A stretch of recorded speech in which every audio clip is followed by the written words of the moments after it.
মার্কিন president Donald Trump দীর্ঘদিন ক্ষমতায় থাকায় তার জনপ্রিয়তা দিন দিন কমছে বলে বিভিন্ন জরিপের তথ্যে উঠে এসেছে। বিশেষ করে ইরানের সঙ্গে যুদ্ধ ও কর আরোপ সহ নানা কারণে যুক্তরাষ্ট্রের নিত্য প্রয়োজনীয় পণ্যের দাম আগের চেয়ে অনেক বেড়েছে।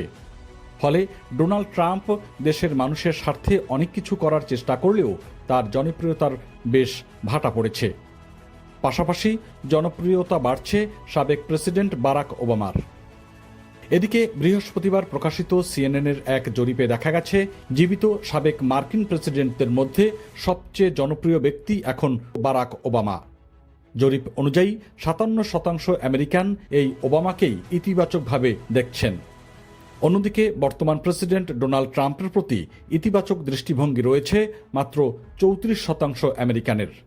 সাবেক প্রেসিডেন্ট জো বাইডেনের ক্ষেত্রে সেই হার 30%। বিশ্লেষকদের মতে যুক্তরাষ্ট্রে রাজনৈতিক বিভাজন যত গভীর হচ্ছে, ততই গণতন্ত্র, সংবিধান এবং ক্ষমতার সীমা নিয়ে বিতর্ক আরও তীব্র হয়ে উঠেছে। আর সেই প্রেক্ষাপটে ওবামার সাম্প্রতিক বক্তব্য নতুন রাজনৈতিক আলোচনার জন্ম দিয়েছে।